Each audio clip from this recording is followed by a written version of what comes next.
ಶ್ರೀ ಗುರುಭ್ಯೋ ನಮಃ ಪರಮಗುರುಭ್ಯೋ ನಮಃ ಶ್ರೀಮದ್ ಆನಂದ ತೀರ್ಥ ಭಗವತ್ಪಾದಾಚಾರ್ಯೇಭ್ಯೋ ನಮೋ ನಮಃ.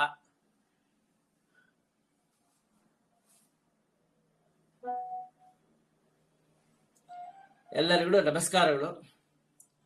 ಈಗ ಮಧ್ಯ ನವರಾತ್ರಿ ನಡೀತಾ ಇದೆ. ನಿನ್ನೆ ದಿನದಿಂದ ಪ್ರಾರಂಭವಾಗಿ ಈ ಮಹಾ ಮಹಿಮೆ ಪಡೆದ ಈ ನವರಾತ್ರಿ ದಿನದಲ್ಲಿ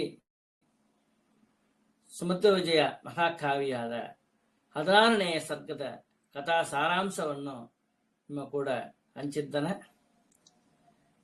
ಮೊದಲೇ 16ನೇ ಅಧ್ಯಾಯದಿಂದ ಡಿಸೆಂಡಿಂಗ್ ಆರ್ಡರ್ಲಿ ನಾನು ಪಾಠ ಕ್ರಮದಲ್ಲಿ ಹೇಳ್ತಾ ಬರ್ತೇನೆ. ಅದರಲ್ಲಿ 40 ಶ್ಲೋಕಗಳು ಆಗಿದೆ. ಇದು ಇವತ್ತು ಹೇಳಿಬಿಟ್ಟು ಆಮೇಲೆ ಬಂದು 41ರಿಂದ 58ನೇ ಶ್ಲೋಕದ ಮುಟ್ಟನ್ನು ಪ್ರತಿಪದ ಅರ್ಥ ಪಾಠ ರೂಪದಲ್ಲಿ ಅದು ಆಮೇಲೆ ಹೇಳ್ತಾನೆ ನಾನು. ಹರೆಯ ನಮಃ, ಶ್ರೀಕೃಷ್ಣಾಯ ನಮಃ, ಶ್ರೀ ಗುರುಭ್ಯೋ ನಮಃ, ಪರಮಗುರುಭ್ಯೋ ನಮಃ, ಶ್ರೀಮದ್ ಆನಂದ ತೀರ್ಥ ಭಗವತ್ಪಾದಾಚಾರ್ಯೇಭ್ಯೋ ನಮೋ ನಮಃ. ಎಲ್ಲರಿಗೂ ನಮಸ್ಕಾರ. ಒಂದಾನೊಂದು ದಿನ ಆಚಾರ್ಯರ ಭಕ್ತನಾದ ಒಬ್ಬ ಪಂಡಿತನು ಗುರು ಮಹಿಮೆಯನ್ನು ಸಜ್ಜನರಿಗೆ ಹೀಗೆ ಹೇಳಲಕ್ಕೆ ಪ್ರಾರಂಭಿಸಿದ.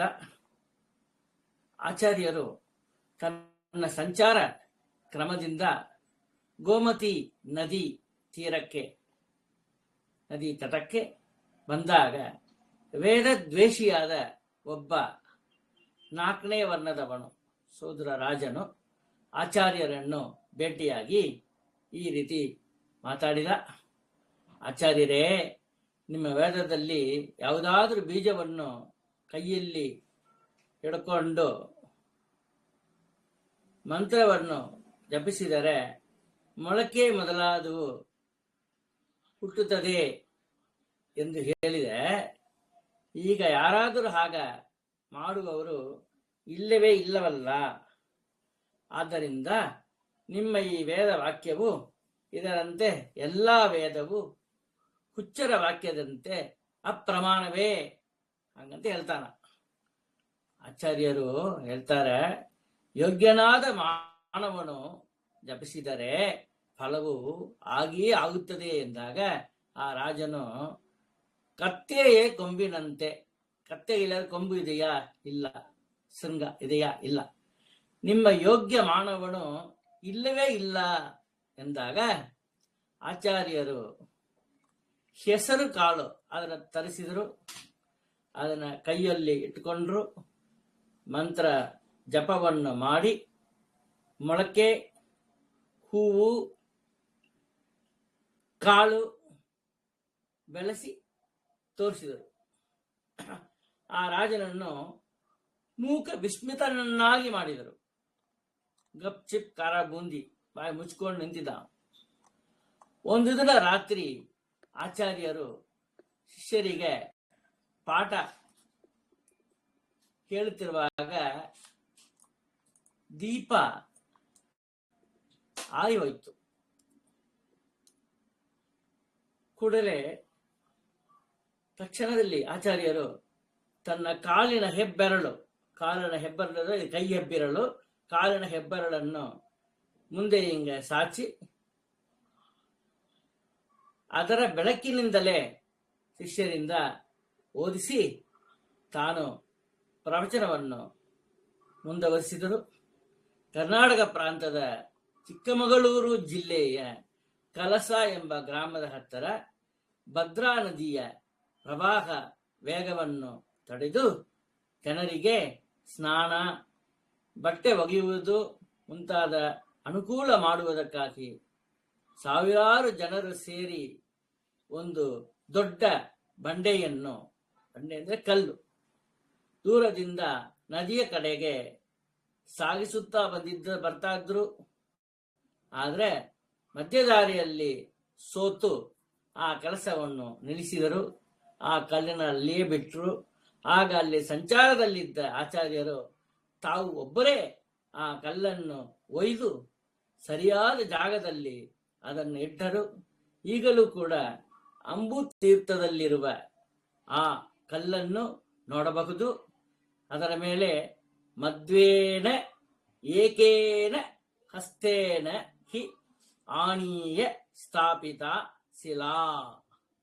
ಶ್ರೀ ಮಧ್ವರು ಒಂದೇ ಕೈಯಿಂದ ತಂದು ಸ್ಥಾಪಿಸಿದ ಶಿಲೆ ಎಂದು ಬರೆದಿರುವುದನ್ನು ಓದಬಹುದು.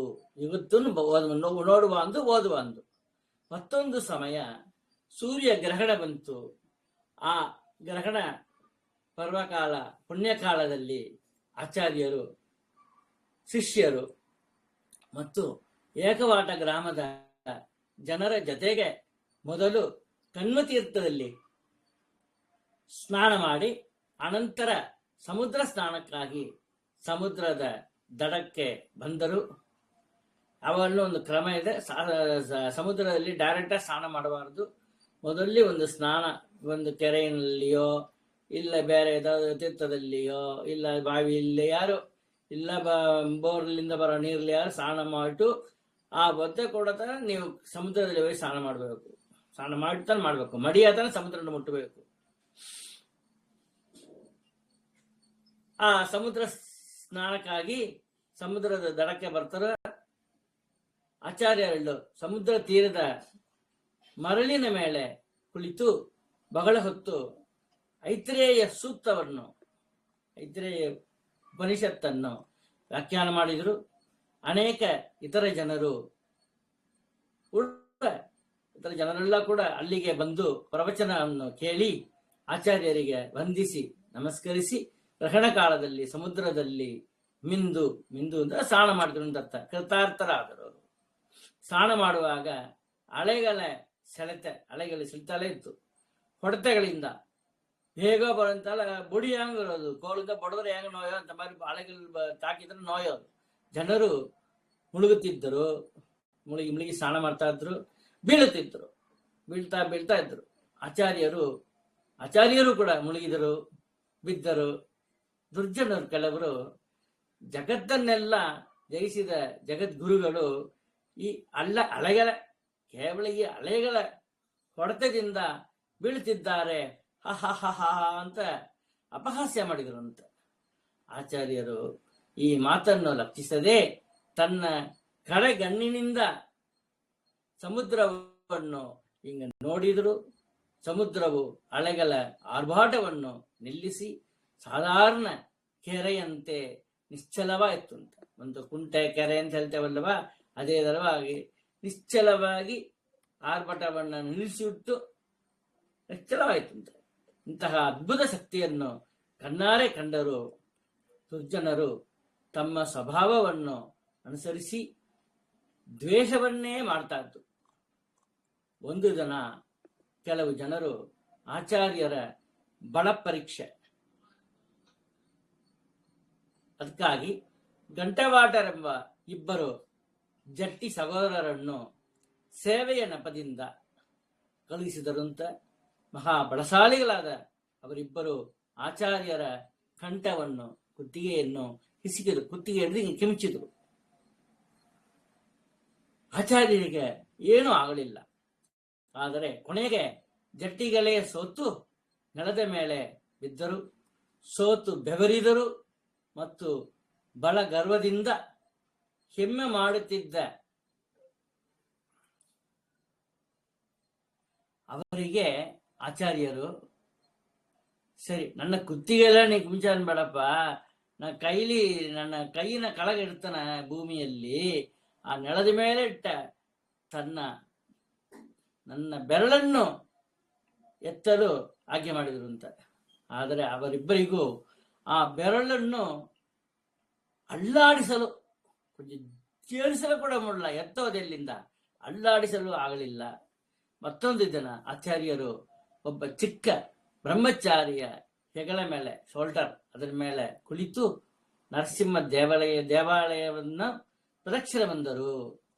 ಹೀಗೆ ತನಗೆ ಲಗಿಮಾರಿ ಅಷ್ಟಸಿದ್ಧಿಗಳು ಕರಗತವಾಗಿದ್ದು ಎಂಬ ವಿಷಯವನ್ನು ಆಚಾರ್ಯರು ಸ್ವಲ್ಪ ಮಟ್ಟಿಗೆ ತೋರಿಸಿದರು. ಪೂರ್ವವಾಟನೆಂಬ ಬಡಸಾರಿಯಾದ ಆ ಬ್ರಾಹ್ಮಣನು ಆಚಾರ್ಯರ ಕತ್ತನ್ನು ಕುತ್ತಿಗೆಯನ್ನು ಎರಡು ಕೈಗಳಿಂದ ಹಿಸುಕಿದರು. ಒತ್ತಿದರೂ ಅವರ ಪ್ರವಚನದ ಧ್ವನಿಯನ್ನು ತಗ್ಗಿಸಲು ಆಗಲಿಲ್ಲ. ತಗ್ಗಿಸ್ಲಿಕ್ಕೆ ಆಗಲ್ಲಂತ. ಧ್ವನಿ ಬರ್ತಾಳೆ ಇದೆ, ಕಡಿಮೆ ಆಗಲ್ಲ. ನೆಲದ ಮೇಲಿಟ್ಟ ಆಚಾರ್ಯರ ಬೆರಳನ್ನು ಎತ್ತಲು ಅವನಿಗೆ ಆಗಲಿಲ್ಲ. ಹೀಗೆಯೇ ಇನ್ನು ಅನೇಕ ಮಂದಿ ಬಲಿಷ್ಠ ಜಟ್ಟಿಗಳು ಆಚಾರ್ಯರ ಬಲವನ್ನು ಪರೀಕ್ಷಿಸಿ ಸೋತರು, ಆಶ್ಚರ್ಯಪಟ್ಟರು. ಈ ಆಚಾರ್ಯರು ವಿಮರ್ಶನೇ ಸರಿ ಎಂದು ಪ್ರಾಮಾಣಿಕವಾದ ಊಹೆಯನ್ನೇ ಅನುಮಾನವನ್ನೇ ಮಾಡಿದರು. ಕೆಲವು ಬಳಸಾಳಿಗಳು ಸಿಮೆಟ್ಟಿಗೆಯಿಂದ, ಸಿಸರ್ ಕತ್ತರಿಕೋಳದಲ್ಲವ, ಸಿಮೆಟ್ಟಿಗೆಯಿಂದ ಆಚಾರ್ಯರ ತಲೆ ಕೂದಲನ್ನು ಕೀಳಲು ಕಟ್ ಮಾಡ್ಲಕ್ಕ ಯತ್ನಿಸಿದರು. ಒಂದು ಕೂದಲನ್ನು ಕೀಳಲಾಗಲಿಲ್ಲ, ಕಟ್ ಮಾಡ್ಲಕ್ಕ ಆಗಲ್ಲ. ಮೂಗಿನ ತುದಿಗೆ ಬಲವಾಗಿ ಗುದ್ದು ಬಿಟ್ರು. ನಮಗೆಲ್ಲ ಗುದ್ದು ಬಿಟ್ರೆ ಮೂಗು ಒಳಗೆ ಹೋಯ್ತು ಆಮೇಲೆ ತಾನು ಬರೋದು. ಮಧ್ವಾಚಾರ್ಯರ ಮೂಗು ಹಾಗೆ ಇತ್ತು ಅಂತ. ಆಚಾರ್ಯಗೆ ನಮಗೆ ನೋವು, ಆಚಾರ್ಯಗೆ ನೋವು ಆಗಲಿಲ್ಲ ಅಂತ. ಮುಖವು ಪ್ರಸನ್ನವಾಗಿ ಇರ್ತದೆ. ನಮಗೆ ಮುಖ ಕುಕ್ಕಿದ್ರೆ ಕಣ್ಣು ನೋಯೋದು, ಮೂಳೆಗೆ ನೋವು ಹೋಗೋದು, ಕಣ್ಣಲ್ಲಿ ಕಣ್ಣೀರು ಬರೋದು, ಮುಖ ಎಲ್ಲ ಶೋಭ ಕಾಣಬಿಡೋದು, ಶೋಭೆ ಇರುವುದು ಮುಖದಲ್ಲಿ. ಆದರೆ ಆಚಾರ್ಯರ ಮುಖ ಗುದ್ದು ತಗೊಂಡ ಆಮೇಲೆ ಪ್ರಸನ್ನವಾಗಿ ಎತ್ತುಂತ, ಫಳ ಅಂತ ತೇಜಸ್ಸು, ದೇವತೆಗಳ ತೇಜಸ್ಸು, ಚಿರಂಜೀವಿಯವರ ತೇಜಸ್ಸು. ಅವರ ದೇಹ ಬಲವು ಹೀಗೆ ಅಸಾಧಾರಣವಾಗಿತ್ತು. ಅವರು ಮುಖ್ಯ ಪ್ರಾಣ ಅವತಾರರೇ ಆದರೂ ಸಾಮಾನ್ಯ ಜನರಂತೆ ನಟಿಸಿದರು, ನಾಟಕ ಮಾಡಿದರು, ಸಾಮಾನ್ಯ ಜನರೊಡನೆ ವ್ಯವಹರಿಸಿದರು. ಹಿಂದೆ ದ್ವಾಪರ ಯುಗದಲ್ಲಿ ಆಚಾರ್ಯರು ಭೀಮಸೇನನಾಗಿದ್ದಾಗ ಪಾರಂತಿ ಎಂಬ ಗ್ರಾಮದಲ್ಲಿ ಪಂಚರೂಪಿಯಾದ ವಿಷ್ಣುವನ್ನು ದೇವಾಲಯದಲ್ಲಿ ಪೂಜಿಸಿದ್ದರು. ಆ ದೇವಾಲಯದಲ್ಲಿ ಪೂಜಾದಿಗಳು ಇಲ್ಲದನ್ನು ನೋಡಿ ಆಚಾರ್ಯರು ಗ್ರಾಮ ಜನರನ್ನು ಕರೆಸಿ, ಎಲ್ಲರೂ ಬರೆಯಲಿ, ಅರ್ಧ ದಿವಸದಲ್ಲಿ ಪೂಜಾ ಭೂತ ಬಲಿ ಇತ್ಯಾದಿಗಳನ್ನು ಮಾಡಿಸಿದರು. ಮುಂದೆ ಸರಿದಂತರ ಇಡತುದೆ ಎಂಬ ಗ್ರಾಮಕ್ಕೆ ಬಂದು, ಮುಂದೆ ನಡೆದು ಹೋತಾರೋ ಅಂತಲ್ಲ, ಇಡತುದೆ ಎಂಬ ಒಂದು ಗ್ರಾಮಕ್ಕೆ ಬಂದು ಅಲ್ಲಿ ಜನರ ಪ್ರಾರ್ಥನೆಯಂತೆ ಒಣಗಿದ ಕೆರೆಯು ತುಂಬುವುದಷ್ಟೇ ಮಾತ್ರ ಮಳೆ ಬರಿಸಿದರು ಅಂತ. ಒಂದು ಕೆರೆ, ಟ್ಯಾಂಕ್, ಕೊಳ ಅಂತ ತಮಿಳಲ್ಲಿ ಹೇಳ್ತೇವೆ, ಆ ತೀರ್ಥ, ಅದರಲ್ಲಿ ಎಷ್ಟು ನೀರು ತುಂಬಿಸ್ಲಕ್ಕೆ ಮುಡಿಯೋದೋ ಅಷ್ಟು ಮಳೆ ಬರ ಇಳಿಸಿ ಆ ತುಂಬಿದೋರ್ತ ಮಳೆ ನಿಂತೋರ್ತು. ಆಚಾರ್ಯರ ಇಂತಹ ಒಂದು ಅಮಾನುಷ್ಯ, ಕೊಂಚ ಜಾಸ್ತಿ ಇಡುವಂದು ಕೊಂಚ ಕಮ್ಮಿ ಇಡುವಂದು ಹಂಗಲ್ಲ, ಕರೆಕ್ಟ್ ಮೆಷರ್ಮೆಂಟ್. 1500 ಕ್ಯೂಬಿಕ್ ಫೀಟ್ ಅಂದ್ರೆ 1500 ಕ್ಯೂಬಿಕ್ ಫೀಟ್ ಅಷ್ಟೇ. ಆಚಾರ್ಯರ ಇಂತಹ ಅಮಾನುಷ ಕಾರ್ಯಗಳನ್ನು ಸಹಿಸದ ದುರ್ಜನರು ಅವರನ್ನು ಹೊಡೆದು ಕೊಲ್ಲಲು ಗ್ರಾಮಾಧಿಪತಿಯಾದ ಶೂದ್ರನೊಬ್ಬನನ್ನು ಪ್ರೇರಿಸಿದರು. ಅವನು ದೊಣ್ಣೆಗಳನ್ನು ಹಿಡಿದ 100 ಜನರ ಜೊತೆಗೆ ಆಚಾರ್ಯರನ್ನು ಹೊಡೆಯಲು ಬಂದು, ಸೂರ್ಯನಂತೆ ತೇಜಸ್ವಿಗಳಾದ ಆಚಾರ್ಯರನ್ನು ನೋಡಿ ಬೆಪ್ಪಾಗಿ ಹೊಡೆಯಕ್ಕೆ ಬಂದ್ರು. ಸೂರ್ಯದಂತೆ ಪ್ರಕಾಶವಾದ ಆಚಾರ್ಯರನ್ನ ಹೊಡಿಲಕ್ಕೋಸ್ಕರ ಬಂದರೂ ಅವರು ತೇಜಸ್ನ ನೋಡಿ ಬೆಪ್ಪಾಗಿ ತಪ್ಪಾಯಿತು ಎಂದು ಅಡ್ಡ ಬಿದ್ದು ನಮಸ್ಕಾರ ಮಾಡಿ ಕ್ಷಮೆ ಕೇಳಿದನು. ತಿಲ್ಲಾಂಗ್ ಬಂದುಟೇವು, ನಿಮ್ಮ ಮಹಿಮೆ ತಿಲ್ಲಾಂಗ್ ಬಂದುಟೇವು, ನಾವು ನಮಸ್ಕಾರ ಮಾಡಿಗಿಂತೇವು, ನಮ್ಮನ್ನ ಕ್ಷಮಿಸಿ ಹಂಗಂತ ಹೇಳಿಟ್ಟು ಕ್ಷಮೆ ಕೇಳಿಕೊಂಡು ನಮಸ್ಕಾರ ಮಾಡಿಟ್ಟು ತಿರುಗಿ ಹೊಡಿಯೇ ಹೊಟ್ಟೋದ್ರು. ಯಾವ ಇದರಲ್ಲಿ ಬಂದ್ರೋ, ಮಾರ್ಗದಲ್ಲಿ ಬಂದ್ರೋ ಅದೇ ಮಾರ್ಗದಲ್ಲಿ ವಾಪಸ್ ಹಿಂದಿರುಗಿ ಹೋಗ್ತಾಲೇ ಇದ್ರು. ಅಲ್ಲಿಂದ ಆಚಾರ್ಯರು ವೈದ್ಯನಾಥೇಶ್ವರ ಎಂಬ ಹೆಸರಿನ ಧನ್ವಂತರಿ ಇರೋ, ವೈದ್ಯನಾಥ ಅಂದ್ರೆ ಡಾಕ್ಟರ್, ವೈದ್ಯರು ಬಿಟ್ಟಿಗೆ ಹೋಗ್ತವರ ಅಂತ ಹೇಳೋರು ತಮಿಳಲ್ಲಿ ಕೂಡ. ವೈದ್ಯ ಅಂದ್ರೆ ಯಾರು ಚಿಕಿತ್ಸೆ ಕೊಡ್ತಾನೆಯೋ ಅವ ವೈದ್ಯ ಅಂತ. ವೈದ್ಯನಾಥೇಶ್ವರ ಎಂಬ ಹೆಸರಿನ ಧನ್ವಂತರಿ ರೂಪಿಯಾದ ಹರಿಯ ದೇವಾಲಯ ಇರುವ ಕೊಕ್ಕಡ ಎಂಬ ಗ್ರಾಮಕ್ಕೆ ಹೋಗುತ್ತಾ ಒಬ್ಬ ಭಕ್ತನಿಗಾಗಿ ಕೃಷ್ಣಾಮೃತ ಮಗಾರ್ಣವ ಎಂಬ ಗ್ರಂಥವನ್ನು ರಚನೆ ಮಾಡಿಕೊಟ್ರು.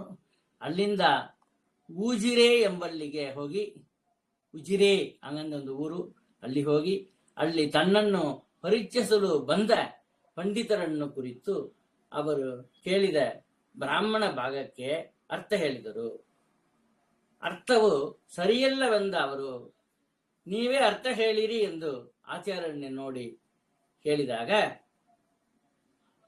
ಅರ್ಥ ಹೇಳಲಾಗದೆ ಅಲ್ಲಿಂದ ಹೊರಟು ಹೋಗಿ ಪುನಃ ಬಂದು ಆ ಬ್ರಾಹ್ಮಣ ಭಾಗದ ಮಹಾನಾಮ್ನಿ ಎಂಬ ಋತುಗಳಿಗೆ ಅರ್ಥವನ್ನು ಹೇಳಿರಿ ಎಂದು ಆಚಾರ್ಯರನ್ನು ಕೇಳ್ತಾರೆ.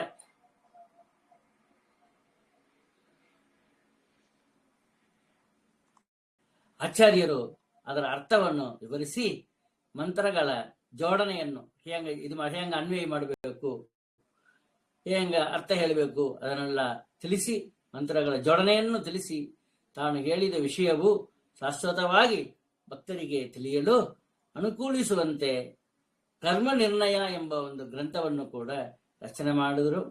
ದಯಾಳುಗಳಾದ ಆಚಾರ್ಯರು ಬಡವರ ಮನೆಯಲ್ಲಿ ತಯಾರಿಸಿದ ಸ್ವಲ್ಪವೇ ಅನ್ನವನ್ನು ಬಹುಪಟ್ಟು ಹೆಚ್ಚಿಸುತ್ತಾ ಇದ್ದರು. ಧನಿಕರು ತಯಾರಿಸಿದ 30 ಜನರಿಗೆ ಸಾಕಾಗುವ ಅನ್ನಾದಿ ಪದಾರ್ಥಗಳನ್ನು ತಾವೊಬ್ಬರೇ ಸ್ವೀಕಾರ ಮಾಡಿ ಜೀರ್ಣ ಮಾಡಿದ್ರು, ಸ್ವೀಕರಿಸ್ತಾ ಇದ್ರು. ಮುಖ್ಯಪ್ರಾಣ ಅವತಾರರಾದ ಅವರಿಗೆ ಇದೊಂದು ಹುಲ್ಲು ಕಡ್ಡಿ ಎತ್ತುವ ಕಾರ್ಯಕ್ಕೆ ಸಮಾನವಾಗಿತ್ತು ಅಂತ ಮಹಾತ್ಮರಾದ ಆಚಾರ್ಯರ ಚರಿತ್ರೆಯನ್ನು ದೇವತೆಗಳು ಪದ್ಯ ರೂಪದಿಂದ ರಚನೆ ಮಾಡಿ ತಮ್ಮ ಸಭೆಗಳಲ್ಲಿ ಸಂಗೀತ ಶಾಸ್ತ್ರಕ್ಕೆ ಅನುಗುಣವಾಗಿ ಗಂಧರ್ವರಿಂದ ಆಡಿಸಿದರಂತೂ ತಾವು ತಲೆಬಾಗಿ ಕೈಮುಗಿದಿಯು ಭಕ್ತಿಯಿಂದ ಕೇಳಿದರು. ಋಷಿ ಗಂಧರ್ವರೊಡನೆ ಆಚಾರ್ಯರನ್ನು ನೋಡಲು ಐತ್ರೇಯ ಉಪನಿಷತ್ತನ್ನು ಪ್ರವಚನ ಮಾಡುತ್ತಿರುವ ಅವರ ಬಳಿಗೆ ಹೋದರು. ಅವರನ್ನು ನೋಡಿ ವಂದಿಸಿ ನಮಸ್ಕಾರ ಮಾಡಿ, ನಾವು ಧನ್ಯರಾದೆವು, ಈಗ ನಾವು ಸ್ತೋತ್ರ ಮಾಡ್ತೇವೆ ನಿಮ್ಮ ಸ್ತೋತ್ರ ಮಾಡ್ತಾರೆ. ಶ್ರೀ ಮಧ್ವಾಚಾರ್ಯರೇ, ದುಃಶಾಸ್ತ್ರವೆಂಬ ಕತ್ತಲೆಯನ್ನು ನೀವು ನಿಮ್ಮ ಮಾತು ಎಂಬ ಕಿರಣ ಸಮೂಹಗಳಿಂದ ಕಳೆದಿರಿ. ಮುಕುಂದನ ಗುಣಗಣ ಮಣಿಗಳ ಪ್ರಕಾಶವನ್ನು ಸಜ್ಜನರಿಗೆ ಒದಗಿಸಿದ್ದಿರಿ. ನಿಮ್ಮ ಗುಣಗಳಿಂದ 14 ಲೋಕಗಳನ್ನು ಜಯಿಸಿದ್ದಿರಿ. ದಯೆಯಿಂದ ನಮ್ಮನ್ನು ಕಾಪಾಡಿರಿ.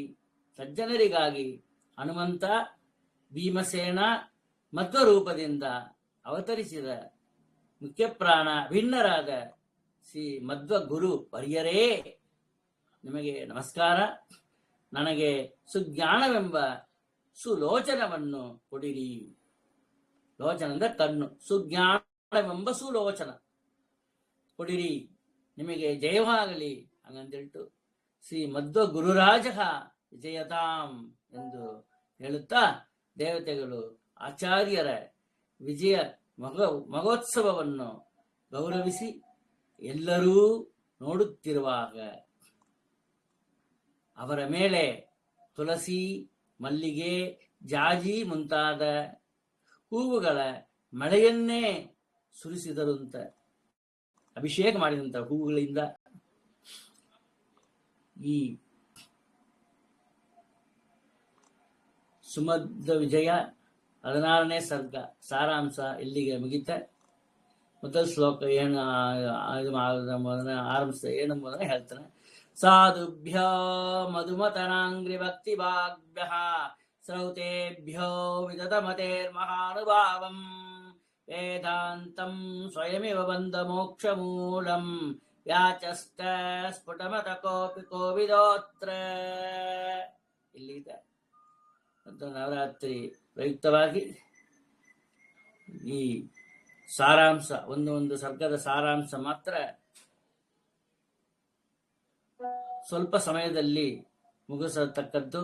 ಅದಕ್ಕೋಸ್ಕರ ಅದನ್ನು ನಿಮಗೆ ಕೂಡ ಹಂಚಿಕೊಂಡಿದ್ದೇನೆ. ಇದು ಪ್ರತಿಪದಾರ್ಥ 41ನೇ ಶ್ಲೋಕದ ಮುಂದೆ ಬರೋ ವಿಡಿಯೋದಲ್ಲಿ ಹಾಕ್ತಾನೆ. ಹರೇ ನಮಃ. ಎಲ್ಲರಿಗೂ ನಮಸ್ಕಾರ. ಎಲ್ಲಾರು ಕೇಳ್ರಿ, ಎಷ್ಟು ಬಂದ್ರೆ ಬೇಕಾದ್ರೆ ಶೇರ್ ಮಾಡ್ರಿ, ಸಬ್ಸ್ಕ್ರೈಬ್ ಮಾಡ್ರಿ. ಹರೇ ನಮಃ.